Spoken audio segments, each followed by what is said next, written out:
Good afternoon, folks. Sorry to keep you waiting a few minutes. 45 years, the United States Supreme Court has recognized the college's freedom to decide how to build diverse student bodies and to meet their responsibility of opening doors of opportunity for every single American.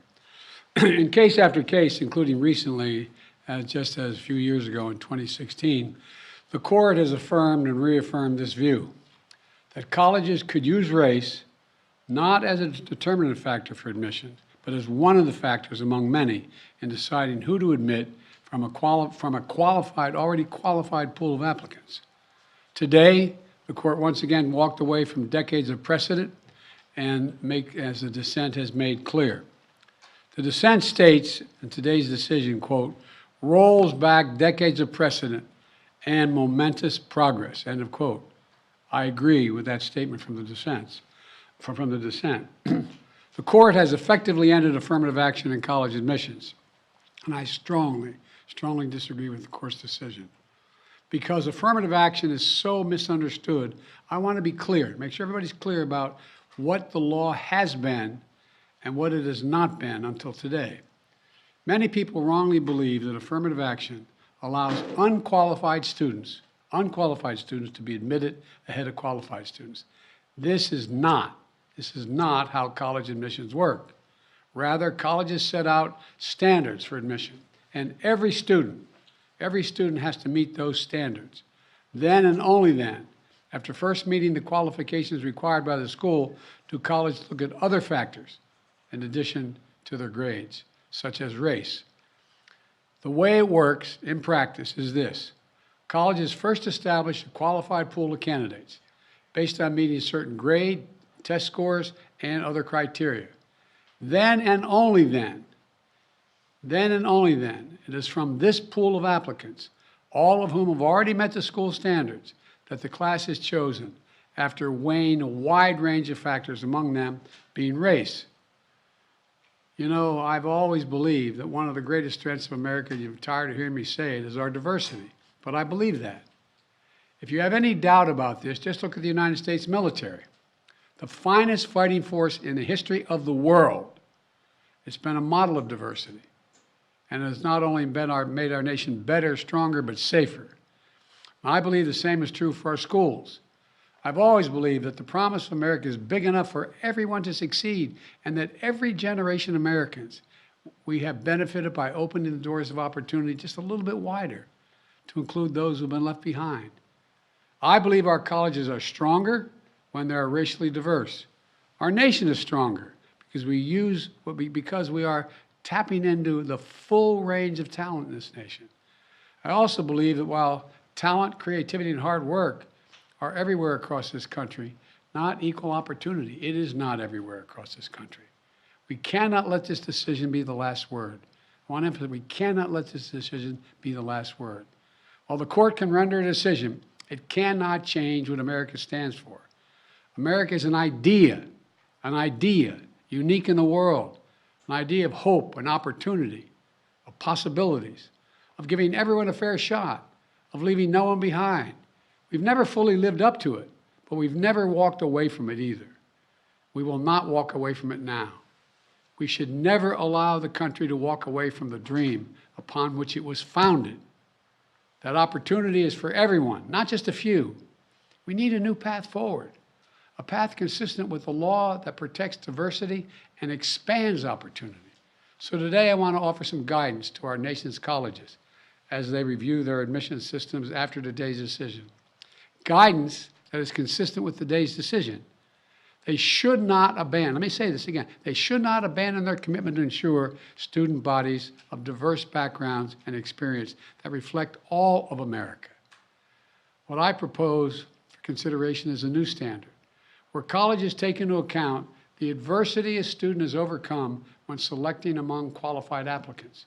Let's be clear, under this new standard, just as was true under the earlier standard, students first have to be qualified applicants. They need the GPA and test scores to meet the school's standards. Once that test is met, then adversity should be considered, including students' lack of financial means, because we know too few students of low-income families, whether in big cities or rural communities, are getting an opportunity to go to college. When a poor kid, maybe the first in their family to go to college, gets the same grades and test scores as a wealthy kid, whose whole family's gone to the most elite colleges in the country, and whose path has been a lot easier.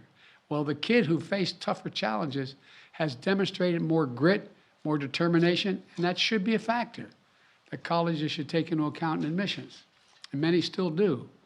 It also means examining where the student grew up and went to high school. It means understanding the particular hardships that each individual student has faced in life, including racial discrimination that individuals have faced in their own lives. The court says, quote, "Nothing in this opinion should be construed as prohibiting universities from considering an application's discussion of how race has affected his or her life, but be it through discrimination or inspiration or otherwise," end of quote. Because the truth is, we all know it, discrimination still exists in America. Discrimination still exists in America. Discrimination still exists in America. Today's decision does not change that. It's a simple fact. If a student had to overcome adversity on their path to education, the college should recognize and value that. Our nation's colleges and universities should be engines of expanding opportunity through upward mobility. But today, too often, that's not the case.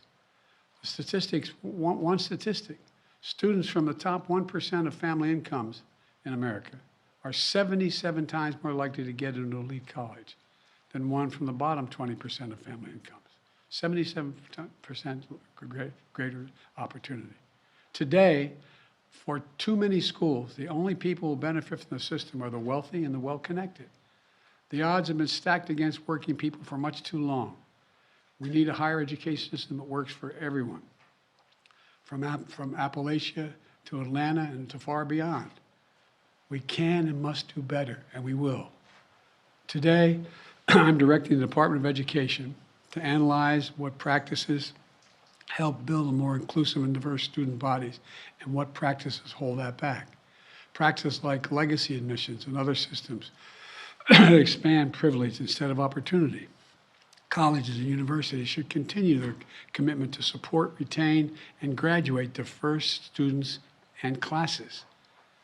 You know, and companies who are already realizing the value of diversity should not use this decision as an excuse to turn away from diversity either. We can't go backwards. You know, I know today's court decision is a severe disappointment to so many people, including me. But we cannot let the decision be a permanent setback for the country. We need to keep an open door of opportunities. We need to remember that diversity is our strength. We have to find a way forward. We need to remember that the promise of America is big enough for everyone to succeed. You know, that's the work of my administration, and I'm always going to fight for that. And I want to thank you all. And I know you've been told I have a helicopter out there waiting to go up to do an interview in New York. I'll be talking more about this, a live interview. But thank you very much, and we're going to have plenty of time to talk about this. But we're not going to let this break us. Thank you. President Biden, the Congressional Black Caucus said the Supreme Court has thrown into question its own legitimacy. Is this a rogue court? This is not a normal court. Should there be term limits for the justices, sir?